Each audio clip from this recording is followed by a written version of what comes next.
Very good. I'm live. Deep breath. Beautiful beings of planet Earth, feel your strength rippling through your heart, through your soul, through everything that you are. I I'm in the schoolhouse today because I want the connection to not be as choppy as we all know it has been in the past. I'm hoping my sound is okay. Um, Hi, Alchemy, your natural alignment. I've been speaking about um, creating your destiny, manifesting the reality that you want in the world, and it starts with bold statements. And this is the thing, most of the time, people are making bold statements and thoughts within their minds, even without them knowing. I've spoken a lot about the unconscious impressions that you're leaving on yourself, and not just yourself, but the entire environment and world around you. So, I want to start this live stream by setting strong intentions right now. And it's actually a good practice to get into, whether you believe it or not at the time when you're doing this. It definitely will change the course of your day, and the way to do that is by saying and projecting out um, these powerful statements, because what you're saying, it's not just words are codified frequencies.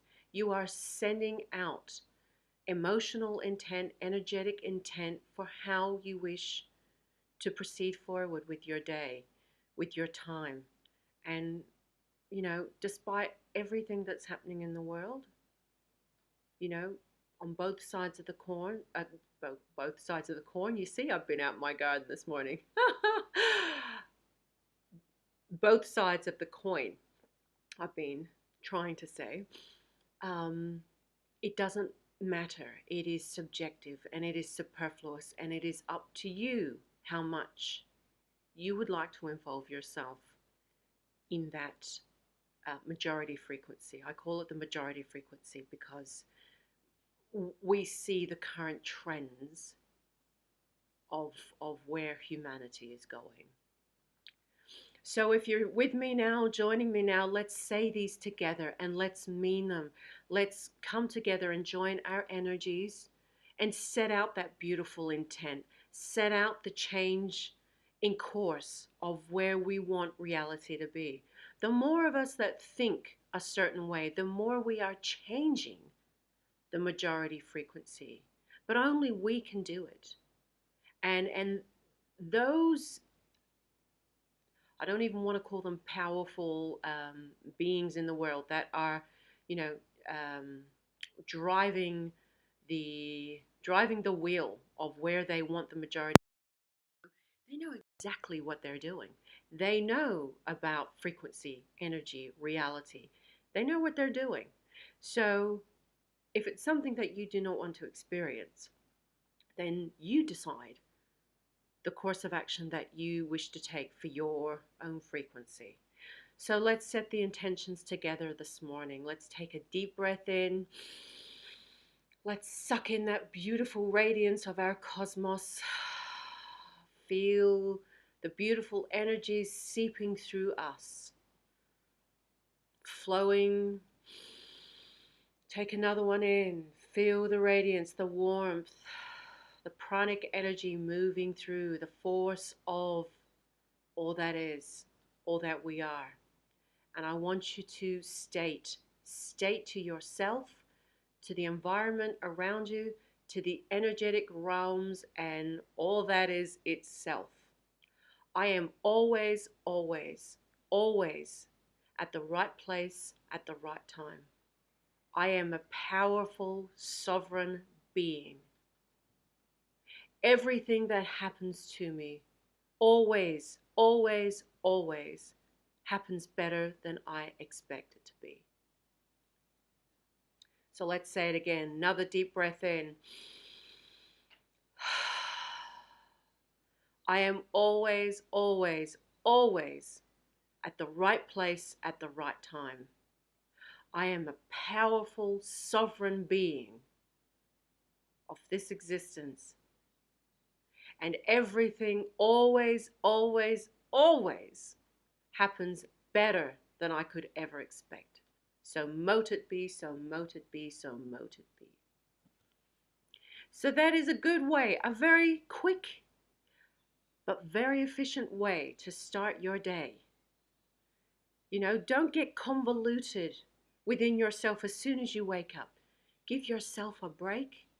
Put your feet on the earth, on your floor, and set your intentions.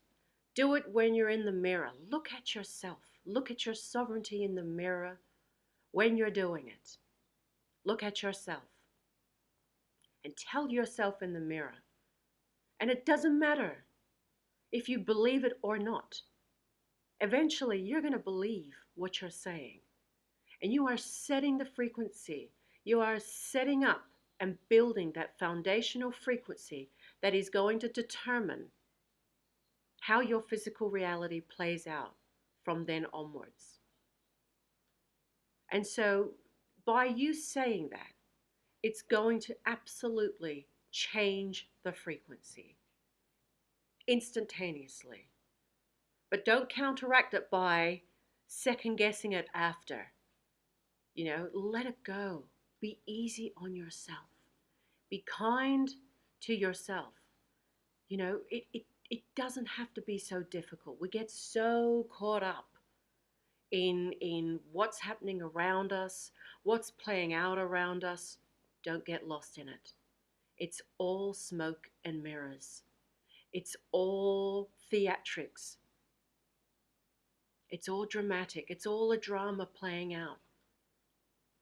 And it's only as real as you allow it to be real. Just because everybody else is experiencing it on the planet, it doesn't mean you need to be.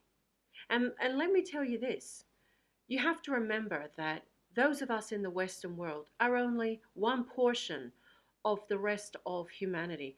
There are races on this planet that have absolutely no connection to the Western world. I talk about the indigenous communities around the world. They may be smaller in numbers now, but they are still present and they have to be left alone. Governments, in accordance to respecting other people's ways of life, need to leave them alone. There's one colony, there's one group of indigenous peoples that are living off the coast of Sri Lanka. I keep saying they're the Sengalanese, but they're not from Senegal. If you read up on it, you'll know what I'm talking about. They're quite hostile, and people that have tried to approach them before have been killed. I think a reporter was killed trying to approach them in a boat. So they're on an island, they're completely isolated from everybody. And the Indian government, or maybe the Sri Lankan government, has decided to let them be, leave them be, and they obviously do not want influence or anything to do with the outside world other than their own. And so there are a lot of human beings that are not at all a part of what is happening in this drama playing out in the majority world.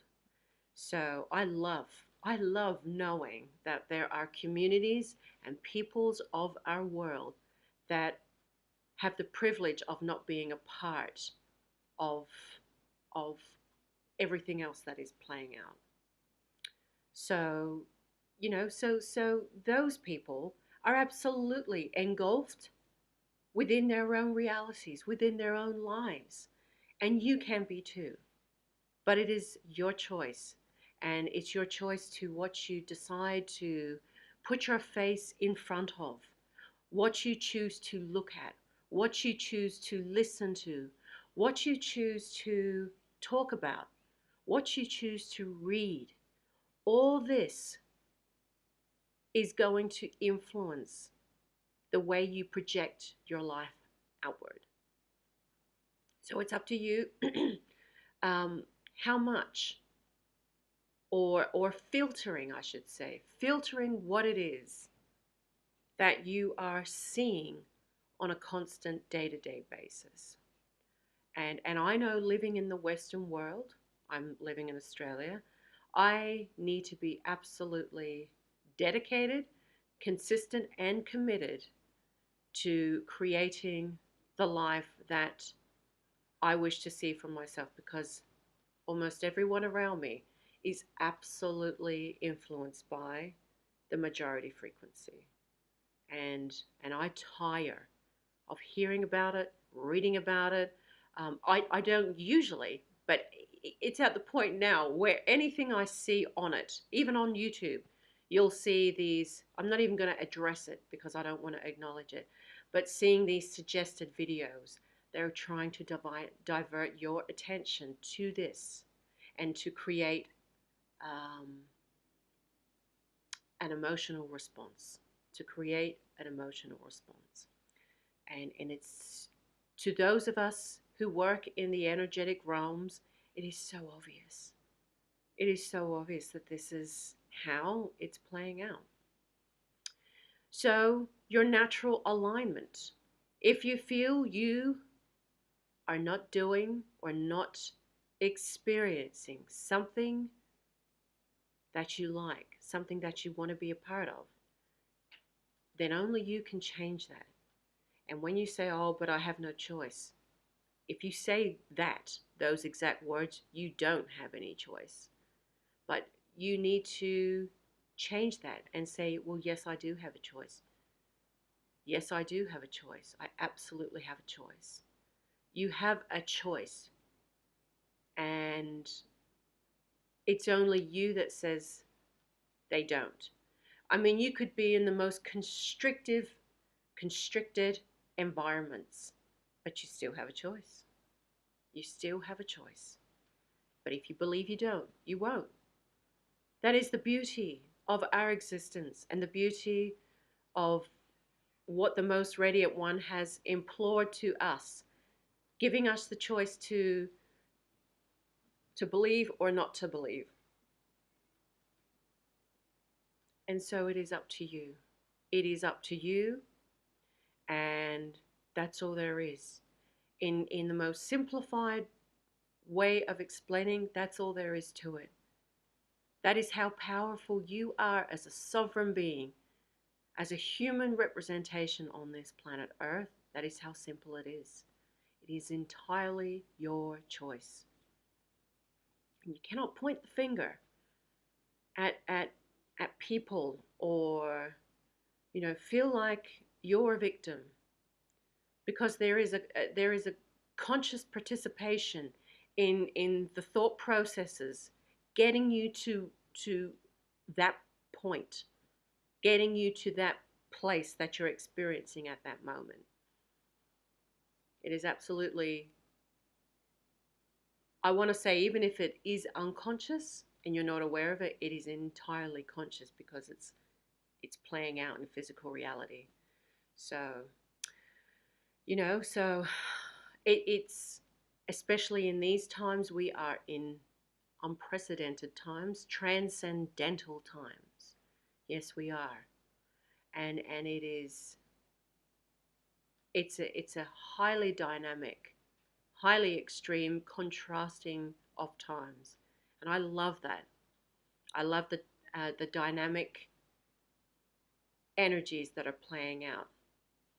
We are on such a rich planet, and having rich experiences, very extreme, contrasting experiences. Earth is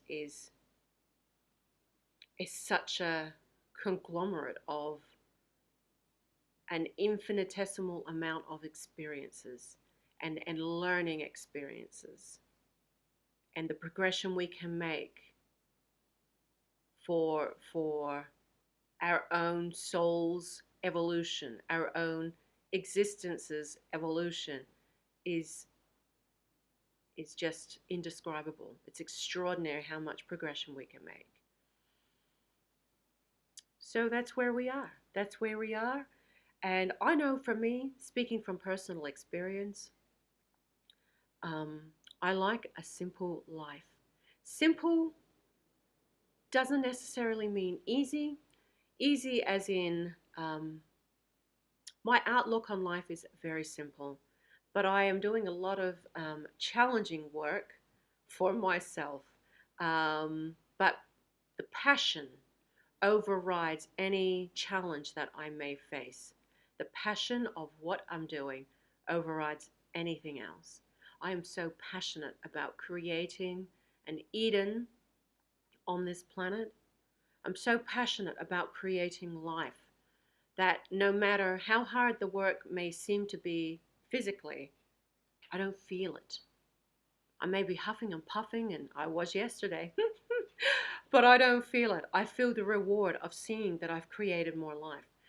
The example being that yesterday I got an order of some tube stock, some native tube stock, and I planted 30 new trees out on the back line of my property in order to create privacy, um, screen, like a privacy screen, and then, of course, greening up my property, creating life, attracting abundance. I love nothing more than hearing all the birds playing, and I can feel their happiness when they sing and when they play, and it's the most heartwarming experience. And so knowing that I am doing my best by creating more life, by planting more life, it feels good. It resonates. So, you know, despite the fact I may be bent over um, for a couple of hours, it feels good. And then, of course, making the big shade houses, concreting, cementing, these are all very laborious tasks. But again, feeling the end result and now, oh my gosh, you guys, I have had the best crop of spinach that I've ever tasted in my life. And it was so worth the challenge of building that shade house, that square shade house.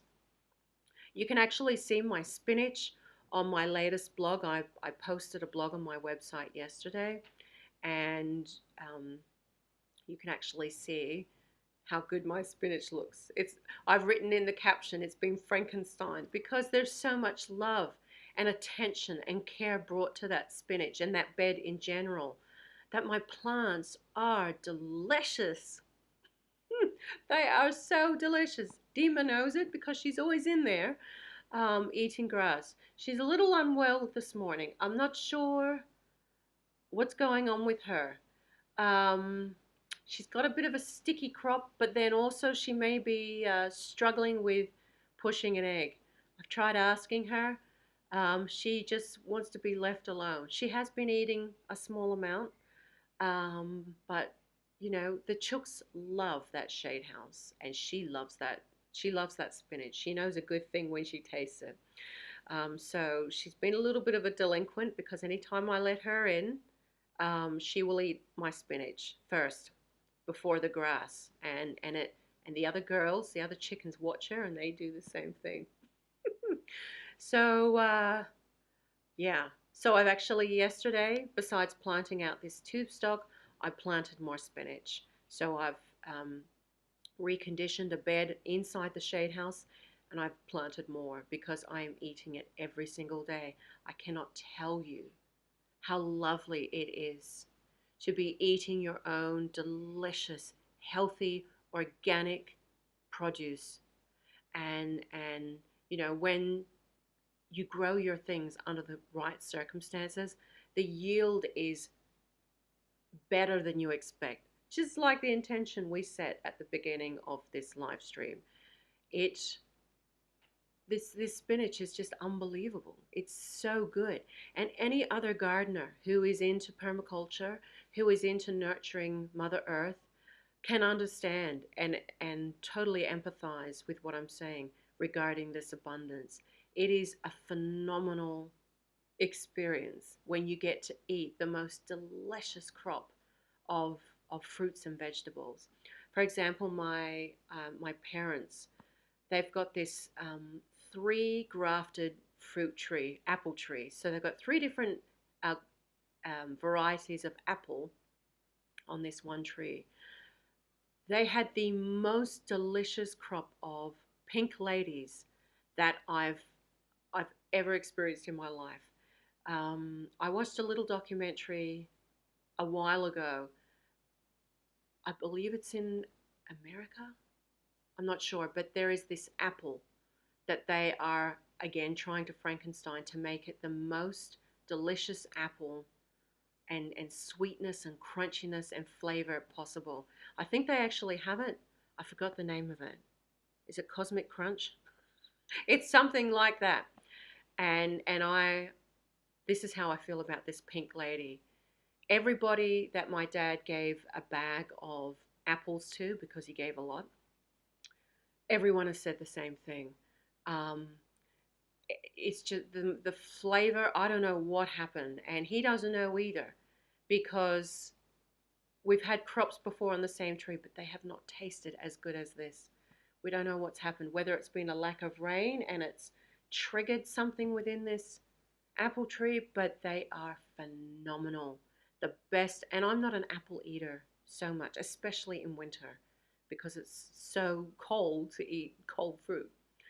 But these apples, I will eat three or four a day, and I've got some in my fridge. They are delicious. I wish I could transport them to you because they are that good.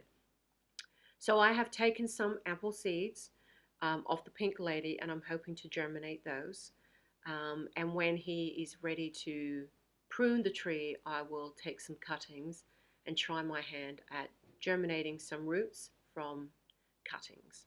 At the moment, I have been very busy rooting my rose cuttings. I have just, if you go to the description in in the box below this video, you'll see the link to my garden channel, Elnor Gardens, and I have just uploaded a video showing you the process of rooting your own rose cuttings, and it is the most simplest and effective method of doing so that I have, you know, trialed and errored. So obviously there's so many ways, and I've tried many ways of trying to propagate my roses from cuttings. Some have been successful, most have been fails though. And you know, I've been reading on Rose Society websites of wrapping your rose cuttings up in wet newspaper, putting them in a bag, and leaving them on your fridge and or inside your fridge. Believe me, all you end up with is maybe one cutting that's looking a little bit callous and the rest are just moldy. So the way I've actually showed you on this video in the description below is the most effective. It produces the most yield, as in the most calluses on your rose cuttings. And as I explained in that video, rose calluses, the calluses are the first step to developing a root system. So, you know, doing that, so with this blog that I've just uploaded, you can see how productive the winter time is for me. A lot of you know that I don't enjoy the summer. Even though I was born in the summer, I have that hot-blooded desert genetic history in me. And under other circumstances, without mosquitoes and flies, I can cope with heat. And I barely used this air conditioner this summer, partly because it was broken. Um, but it's in the winter that I'm so productive. Can you see my beautiful lounge that I've made? So I reupholstered. I show you before and after pictures on the blog, on my website. But I've reupholstered this in the last couple of weeks. It was a filthy, filthy sofa with a dead rat inside. The rat was probably, He probably came from the 1940s. This was made in the 1940s. I don't know, but it was just his skeleton, and it was a big one. So he was shoved up here, so I had to clean it all out, then vacuum it all out, then sanitize everything, and then I've just reupholstered all this. And I now can offer not only myself but my guests another lounge to sit on when they come here.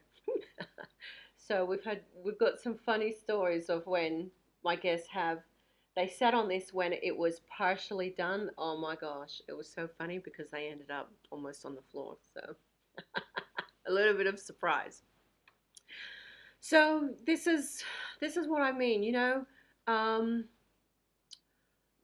being in your alignment, following that passion stream, and doing what it is that you love. Living a life without fear, living a life without prejudice, living a life of not being influenced by the exterior reality that is playing out. And it takes a real conscious, concerted effort. It really, really does. But it can be done because I am a living example of this.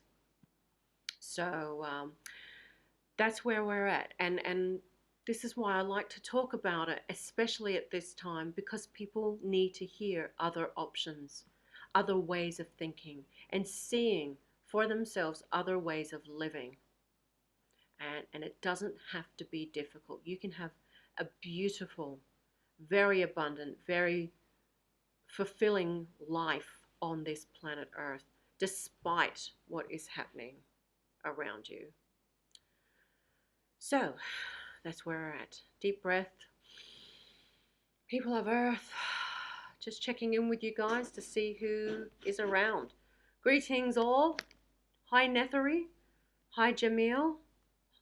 Hi Johnny. I am well today, thank you. It's freezing this morning. I am with my layers. I've got one layer, two layer, and I find with the cold weather, I'm a little bit short of breath. Um, and I mean, obviously, I'm not the smallest person either. And whether that is contributed to me being a voluptuous size, I'm not sure. But I know the cold weather always makes me short of breath. Not entirely, but sometimes, especially when it's a real fresh, sharp cold. And I notice it so much more than the summer. I don't know if any of you have the same experience, but for me, I do. Moonwiz, you look beautiful. Oh, thank you. I'm sure you do too. Hi Paula. Hi Andulairah. Hi from Chile Orange. Have a good pink lady. I bet you Orange is freezing. Um, and you probably have a lot more rain over there than what we do here.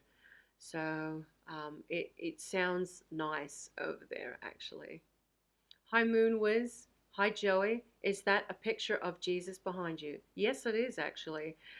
You know that I'm huge on ancient antiquity. It's actually a replica of the Salvador Mundi picture. That is, I'm pretty sure it was the most expensive piece of artwork sold in the history of, I guess, in the world, period. But I know when it was auctioned, I can't remember if it was Christie's that did the auction or Sotheby's, but it was sold. The original was sold for about $438 million, and it was sold to, um, as far as I know, Crown Prince Mohammed bin Salman Al Saud, who is going to be the King of Saudi Arabia. And as far as I know, the original artwork of the Salvador Mundi is at the Louvre in Abu Dhabi, in the United Arab Emirates. But I love the picture. I'm drawn to it, even though I'm a witch. It's got nothing to do with Christianity or anything. I love the frequency that that artwork presents. I love looking at it. I love the detail. And even though this is only a small picture, when you go on to, I don't know if it's on Wikipedia, and you can zoom in on the picture, I love seeing the cracks and the fine lines of how old this picture is, and the detail in the brushwork, the brush strokes. Um, it's an incredible picture. It's for me, it's an incredible piece of artwork. But I love ancient antiquity, and my entire house here is, you can see an authentic. Can you see that up there? Maybe. Oops, you can see an authentic papyrus piece of artwork that actually my older cousin gave me, and you know the reason I know it's authentic is when you hold it up to the light. You can even see it now. The crisscross stripes of the papyrus reed of when they make the actual papyrus paper, and I see an Egyptian signature. It's from Egypt, and I feel very lucky that she gave that to me. And that's how the universe works. Um, that's how manifestation and abundance works, you know. And I've always said, and it's such a powerful statement, is that abundance grows where good energy grows. No, now I've tongue tied it. Abundance grows where good energy goes, and that's truly the way it works. And I often use the analogy of the stream, the river. If you think a certain way for a period of time, you're going to find that your life starts moving in that direction. And the stronger it is, the stronger the belief, the stronger the energy behind it, the more it's indicative of like a powerful, fast moving stream. You find that you are attracting abundance all the time, and good things all the time, good people all the time. That is how it works. That's how it works. And um, it's so easy to play within that when you realize how it works, and how good it is to be in that. And then how you realize how responsible you are for creating your reality, and that it is easy, and that it is within your control. That is the truth of it. That is the absolute truth of it. So anyway, Joey, yes, to answer your question, it is a picture of Jesus, and I believe it is by uh, is it with Leonardo da Vinci? But they call the picture the Salvador Mundi. I'm pretty sure. I'm pretty sure. But I love it, and I've loved it ever since I've seen it, and I feel content to have a replica of it at my house. These entire walls will be filled with artwork at some point, but it's just a matter of um, getting around to doing it, and then actually setting up my walls, because the walls here breathe. And I'm actually finding now, even though I have somewhat controlled the mouse issue, I talk about that in my blog, um, they are actually walking behind the fabric in my walls. Can you see that? Can you see the fabric? When I'm lying in bed at night, I will see movement behind the fabric, and I can see a little bubble coming across this fabric here, going somewhere else. And so they are using the fabric to stop them from falling off the wall. So the mice are seriously smart. They are ingenuous, they are innovative, and they adapt. No wonder they have never become extinct, is because they would have to be, besides rats, the most adaptive creatures on our planet. They adapt. They adapt. So so once I sort out these walls and actually put some wood, some kind of wood bracket, I will put more artwork, especially over where my bed is, because I do not want to wake up and get cracked on the head by pictures falling off of my walls. Hi, Feral Gal. Hi, sweetheart. I'm usually here just silent. Much love to you. Accomplished. Oh my gosh. When I look back at it, it's really not that much. And I think the thing is, it's just consistent effort. And and it's because I have the privilege of being able to work for myself. Um, and I work and do things as I am able and as I am able to afford to. Um, But one thing I have made adamantly clear to those around me is that um, I would, I will never give up working for myself and doing what it is that I do here now, living a very authentic life with integrity and following that passion stream because I believe in the power of abundance always being around me, and so having that mentality has always enabled me to keep going with what it is that I'm doing and what it is that I love. I am a creator, and I know if I was to ever go back to doing a regular 9 to 5 job or an office job, it would kill my creativity. It would fizz out my my zest and my fire, my passion for creativity. And so I have said to my parents on more than one occasion, and anybody that's willing to listen, or if we are inviting this conversation into our, into our energy field, I will say I would rather be broke and happy than to be financially rich and unhappy. And and that's how it is. But I'm lucky because I've always maintained and been consistent with the energies that I'm putting out. Abundance has always flowed to me. And I have met the most incredible people like you guys by living in accordance to my natural alignment, exactly the theme of what it is that I'm talking about in this live stream. Because this is my natural alignment. And if it wasn't, I would be doing something else. There are people that have a natural alignment that love doing office work, that love being in front of a desk, that love being a mechanic, that love I don't know, being a stockbroker, that love running marathons. There's so many things.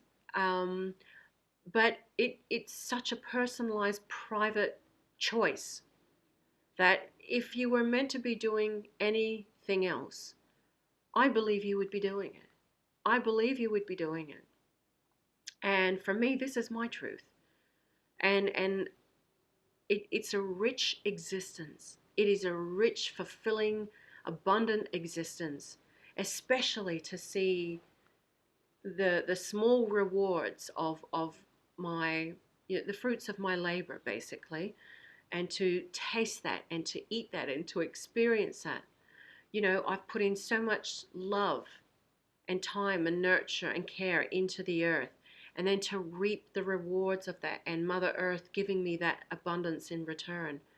It is an unspeakable sacred experience. And oh, look, I love nothing more than looking forward to going out my garden at night, walking around, listening to the bees, hearing the song of the birds, and going out and picking my spinach and eating that with whatever it is that I'm cooking. I have been a little bit mad for homemade sourdough lately, and I feel like I've managed to customize my own recipe.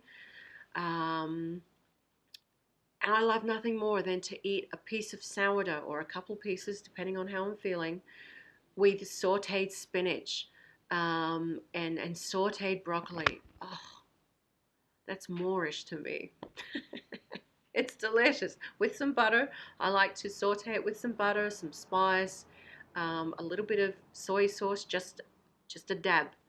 My girlfriend, Melissa, who some of you know, she come over the other night and we hennaed our hair. So we were doing henna and indigo in our hair. It was a late night. Melissa is not known for her punctuality. She was actually meant to be here during the daytime, and it turned out she didn't come here until 5 o'clock at night. She didn't leave until after midnight, but we had a great time. We always are laughing and cackling about. Um, and we were up next to the fire doing our hair. Anyway, I cooked for her my sauteed broccoli thing, and she absolutely loved it because it's just a little bit of this, a little bit of that, not too overpowering, just enough. So, because I love the taste of freshly cooked broccoli, and I'm sure a lot of you guys do too. And so, whatever I add to it is simply just to complement it and not overpower it, basically. So, there is nothing more fulfilling than making your own food, creating your own food, eating from your own garden. I love my own home cooked sourdough. It's so much better than bought bread at the store. And I think it is, being a witch and knowing when I mean, I make food with my hands. And so you are putting that energy into the food. Whatever thoughts you're having at that moment, you are putting into the food.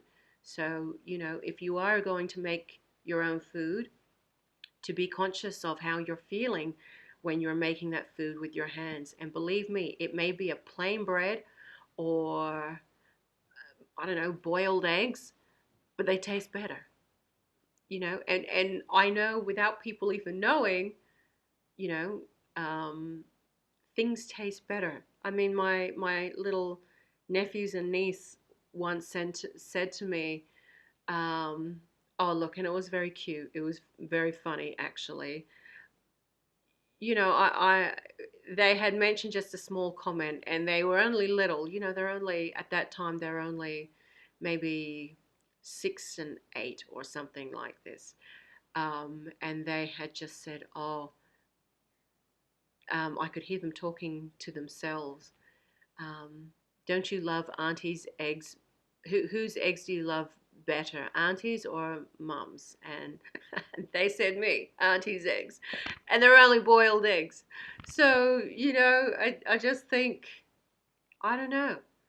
Even when your mother used to make you a drink, it would taste better than what you would do it. Or I think it has a lot to do with the energy that you put in it and your state of mind when you're creating this food.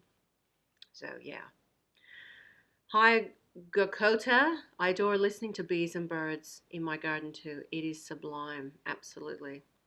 It's unspeakable how you feel. And this is why I say time and time again there is no relationship more sacred, at least in my opinion. There is no relationship more sacred than that of one with Mother Earth, a direct relationship with Mother Earth and yourself. To me, this relationship I have with Mother Earth has been the most rewarding, the most beautiful, the most intimate, the most sacred, the most passionate that I've ever experienced, you know, than anyone or anything before. And once you start, and once you see your little grow successes, it's addictive. You can't. I don't know anyone that started a garden that could give it all up and not do it anymore. It goes with you wherever you go. I mean, look at my house. I have plants inside the house. Um, Plants hold frequency. Plants hold energy, and there's so much going on with plants that we may not be able to see with our eyes. But there's been a lot of scientific experiments done in the past, and if you want to know about those, there is a book that I would highly recommend, and it's called The Secret Life of Plants. It's quite academic, it's quite intellectual, but it is phenomenal. And I would like to, should I progress with my uni degree, I would like to explore this more, perhaps later on in a potential PhD. I'm not sure, but I'm just taking it. I really at this moment have to take it one unit at a time, because I have a chemistry exam coming up in a couple of weeks. Oh my goodness. Okay, so right now I have pretty much passed everything. Surprisingly, believe me, I have surprised myself, because there was a time in chemistry, in this chemistry unit at uni, that I was going to back out. So basically drop the unit so it wouldn't reflect on my total GPA that I already have, because I've got quite a high GPA, and chemistry is going to bring that down. I mean, it is going to bring it down, because I am not performing as well. And you know why? Because I'm just not passionate about it. But I have to do it in order to progress, because this chemistry unit is a prerequisite for other things that I need to progress onto with this degree. So I have to do it. So I'm biting the bullet, and I'm seeing it through. But right now, my score is something like um, at 40, like my mark out of 50 is at 44, around this bracket. I have an exam that is worth 40% of my mark. 40%. So it's a huge exam. So all I need to pass this chemistry unit is what, 7 or 8 marks. So I'm hoping, I think this chemistry exam is out of 50 marks. I just need 8. I need 8 more to pass this chemistry unit. So I hope I can at least get 8 questions right. But I know it's going to be a doozy. There are so many elements of this chemistry unit that I'm not fully grasping, I'm not enjoying, I'm not passionate about. Things such as, I mentioned this on my blog, not this last blog, but the one before it. At that time, I was doing chemical thermodynamics. Right now, we're doing equilibrium, we're doing entropy, we're doing enthalpy, we're doing, I don't like it. I don't like any of it. I don't enjoy any of this. And I cannot wait for it to be over so I can focus on the things that I do like, which is actually my units for next semester is going to be mathematics, which I am confident with. I feel good with my mathematics skills, and astronomy. So I'm moving into my world. I'm just, I'm obsessed with astronomy. So I'm very much looking forward to doing my units next semester, but I have to get through the chemistry. And it is difficult, um, especially because I have not come from a chem background. And, you know, like I said, there could be those that are absolutely mad about chemistry and they love chemistry. And believe me, it is very interesting. But we are moving through this unit so quick that I'm not retaining or absorbing the information. And not that I'm pointing the finger, but I feel, in my opinion, we are not getting enough worked problems and solutions in order to grasp, because my lecturer had wrote on our one of our forums saying how he's disappointed at the majority of our performance in our last mid-semester exam, um, because we are not doing the right, um, we're not grasping it, basically. And I'm thinking, well, you know, there's only so many people you can point your finger at, mister, because in my opinion, we are not getting enough worked examples. There's not enough explanation, um, and I, you know, I actually think that it's their problem, and I think it's a result of the lack of worked problems and solutions. I can tell you from my own experience now, we have not had enough. We've not given enough. We haven't been given enough in our lectures or our tutorials after. There's not enough. And the worst thing about my massive chemistry textbook, which is this thick, they have all these problems for you to work out at the end of each chapter, but they don't have the solutions in the back of the book. How can you progress if you don't know if you're correct or not? I don't get that. And you would think there would be solutions in the back of that textbook. There are with my other textbooks, but not this chemistry one. And so it's real disappointing. And I have not enjoyed the chemistry unit. But it is very stimulating. My brain is being used. I am intellectually so stimulated. When I was back in doing the teaching units earlier in the year, I was so bored. I was so bored beyond measure.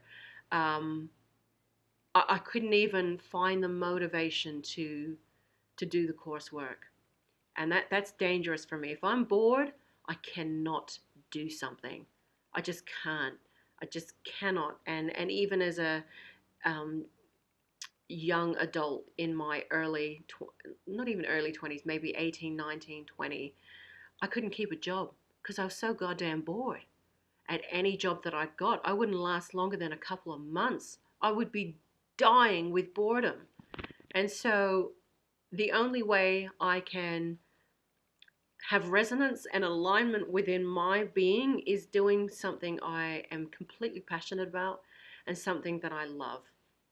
And that's not to say that I'm willing to sometimes compromise, aka as in doing chemistry, because I know it's a bridge that I have to cross in order to get me to the next unit. So at least with this chemistry unit, I am doing the bare minimum to pass. I am not looking for a high distinction. I'm not even looking for, I just want a passing mark. And I'm sure a lot of you feel the same way that have done tertiary studies. There are some things you enjoy and just others you cannot stand. So, anyway, we'll see how it goes. I hope to report back to you in a month or so. I hope I get my results back in a month or so to let you know if I pass my chemistry. I hope I pass. I have, obviously being psychic, it tells me I will pass. My energy tells me I will pass. But of course, it's up to me. Nothing is written in stone. So I just need to get 8 more marks. 8 more marks, and I'm going to pass my chemistry. And I'll never do it again. Oh, gosh. Paula says, oh, hold on. Let's go up. Sorry, I've missed a whole bunch here. Happiness is homemade. This is Gokota here. I actually love sauteed spinach and sourdough too. I eat it with cheese on it or that fermented soy sauce or butter. Oh my God.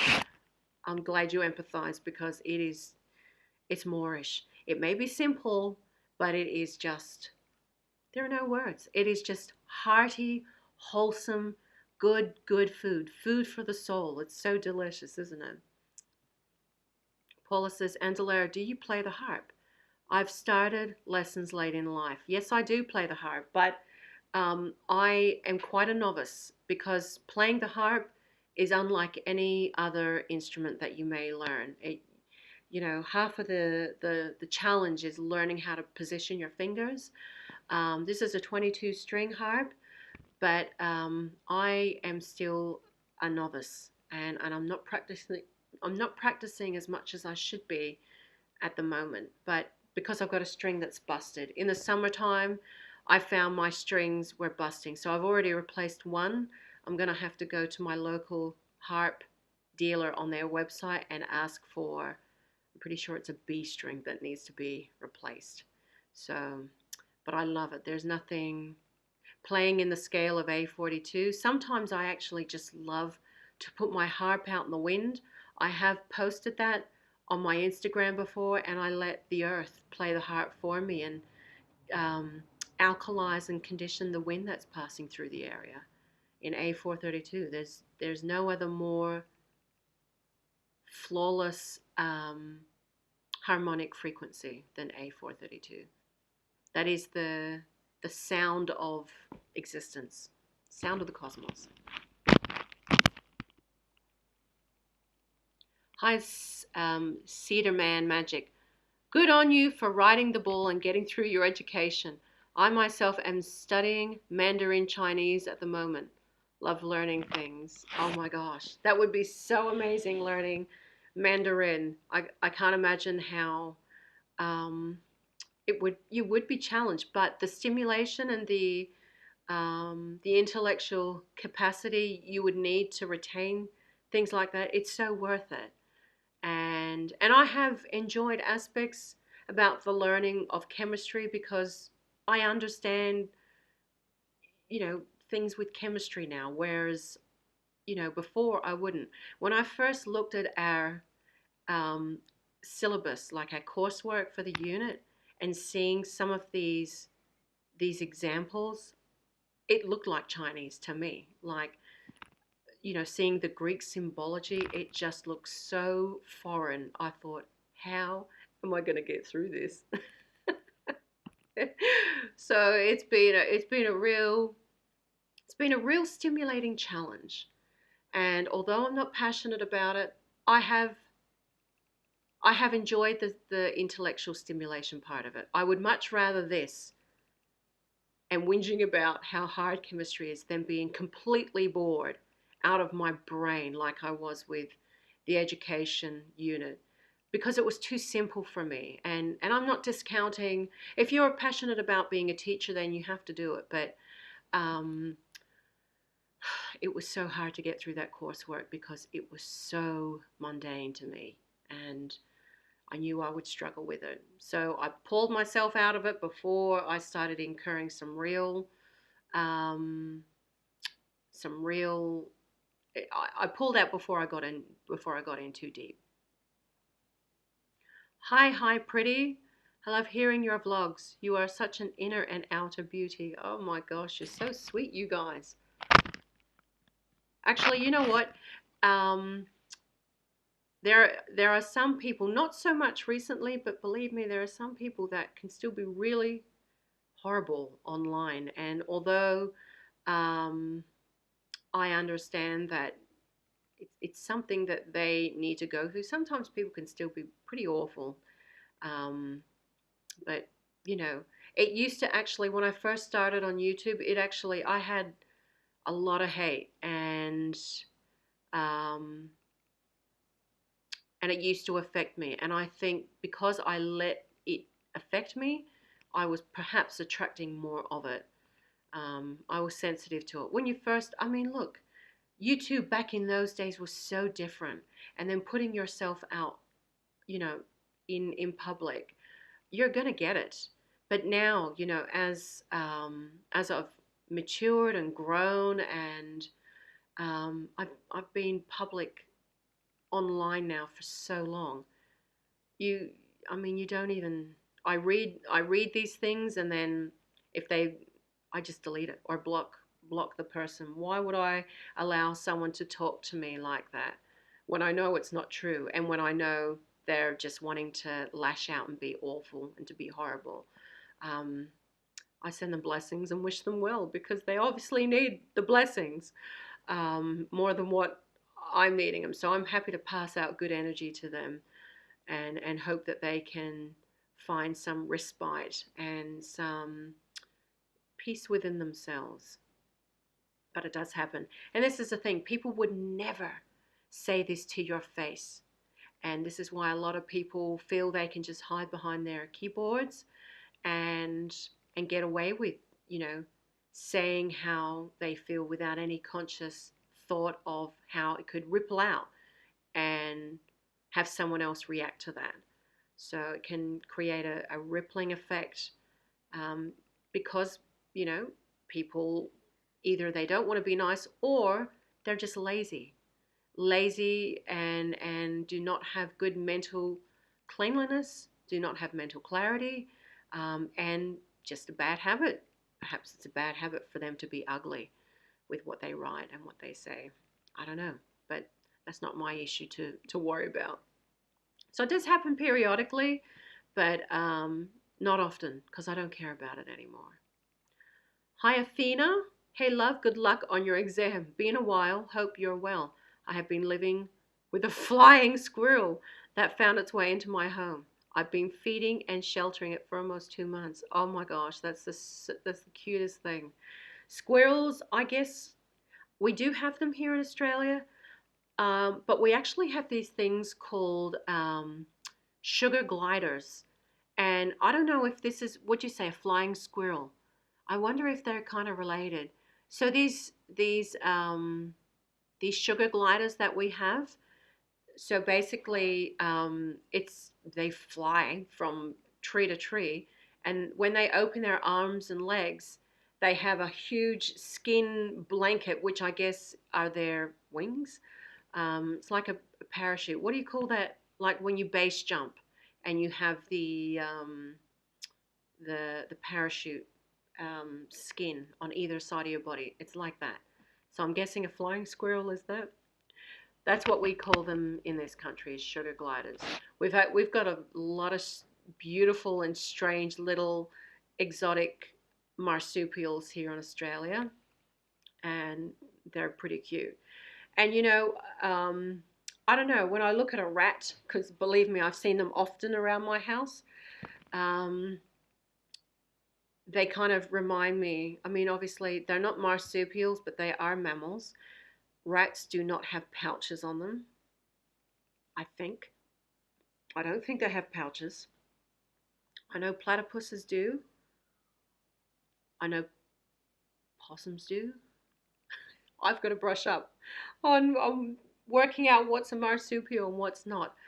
Um, but rats, when I had to pull this rat out, um, and this is what I mean, and I explain this in my latest blog about being an empath, someone that is it goes on. It's a double-edged sword because you can feel the throb of life and existence as a psychic, but then on the flip side, I feel the fear.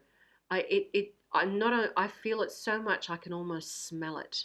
Um, I so I've had two rat experiences. One poor little rat got stuck in my wire mesh fence outside, and he got stuck in this little inch square, and he was jammed. His hips were too big to pass through, and he saw me coming, and he was terrified and trying to push through, and he was just making himself worse and worse. And oh my gosh, and I had to get him out. I had to get him out. I thought, how am I going to do this? So I went around the front where his head was, and had I not been wearing gloves, he would have bit through my finger, because he bit through my glove. He bit through the glove out of his fear. He was so scared, and he was doing all this whimpering and squealing, and not squealing so much, but kind of like a real frightened whimper. He was terrified for his life. Um, so then I went around to the back side of him, and then I got some pliers and cut open the mesh. And then he squeezed his way out. And then he went to climb up on my boot. Oh my gosh, it's crazy. And then the other rat that I caught in the actual rat trap the other night. So I had no problem with, the rats or trying to relocate them because they were out my yard. But like a couple of weeks ago, last week, I think at the end of last week, I've had a rat inside this place right here. And I knew it was a rat because I could hear it clunking around a lot more heavier than the mice that I've had. Not only that, in the morning I saw a rat poo, and I thought to myself, no, that's got to be a big mouse. That's a big mouse poo. That's a mouse. And then I saw the rat. I saw the rat. He ran under the fridge. I thought, oh my goodness. Mice are one thing, but having a rat lying in my bed knowing there's a rat in my house, no, thinking, I had all this imagery going on and I had to clamp down on it. Having this imagery of a rat biting my toes when I was sleeping in my bed, no, I wasn't having it. So I bought a rat trap, and you basically put the like peanut butter on the end of it, and when they go inside, it triggers the cage, the end of the cage to shut up, and then you can go out and relocate them. So I caught this rat on the same day I got the trap, and then I put him down the creek. So, there's just, I'm sorry, rat. I appreciate your existence, but there is no place for you inside my home. He knocked down one of my clay ceramic dishes that I'd made, and he broke it. So I've been trying to glue it back together. So anyway, the mice issue, as I explained in the blog, I have caught over 70. I've stopped counting now. There's been so many of them. And this has been over a month and a half now, consistently getting mice every day and night. Like maybe 2, some days I've got 5. In the beginning, I was getting like 8 a day. There were so many. But now I have all relocated them all down the creek. So that's where they are. And, you know, it's a hike over to walk to the creek, but like I have said before on the previous live stream I did, um, I am not superior to any other creative expression that exists on this planet. Um, and this is this majority frequency. They are a pest because we say they are. That's so unfair. There's no justice in that. They are absolutely living out their creative expression as much as we are. There's probably, you know, aliens in our existence that think, you know, we're pests and we're not all that special. And, you know, in fact, when you hear about um, some of the human mutilation cases, that we are a food source for them, for certain reptilian factions and groups. I mean, I guess that's how they feel about us. And the same with, you know, perhaps factions of the grey group, because you can't put them all in one category. And there's so many different subgroups of, you know, it's like saying all humans are the same. But there are those that use us as lab rats, and I don't know, you know, that's how they see us. And if you talk about, like when you listen to the Tony Rodriguez interviews that I did with him, he talks about like how humans are like a slave trade, and they're used for mining, they're used for slavery basically, which is very pertinent in off-world colonies. Same with if you listen to any of Ingo Swann's remote viewing observations, a slave race mining on the dark side of the moon. You know, there's so many things and that are happening. And so even though we think this about mice and rats, I think withholding that mentality is attracting that other mode of thinking outside. I'm not actually sure, but I know that everything has a right to exist, and it is a perpetual cycle, and we all need to express ourselves in whatever creative modality that is, simply just by existing sometimes. So anyway, it's not a popular topic when I'm in the conversation with someone around here, because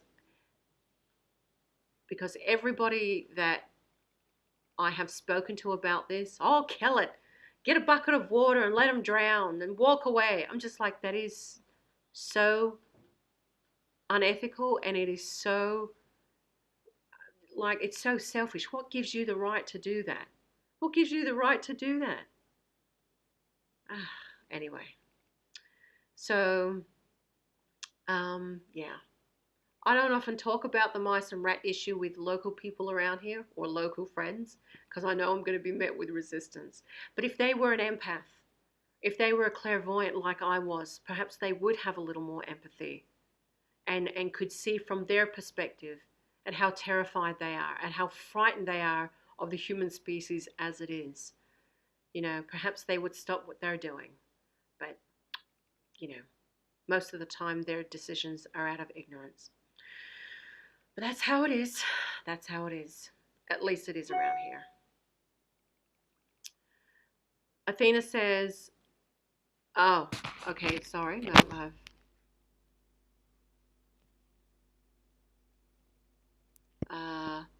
oh, sorry, I've missed a couple. Moonwiz says, I just finished nursing school and chemistry especially organic chemistry was a pain in the butt. I feel you. The productive cannabis connoisseur. That is so true. Keyboard demons. Yes, they're everywhere. Sugar gliders. Cute name. It is a cute name. Athena says, haha, yes. They're very similar to the flying squirrel. The sugar gliders are technically marsupials, whereas squirrels are rodents. I'll have to email you some pictures of her. It's unreal how she's, like, I mean, it's pretty easy to become friends with animals if you've got food and water and they feel safe. That's a nice gesture of friendship, I think. And then,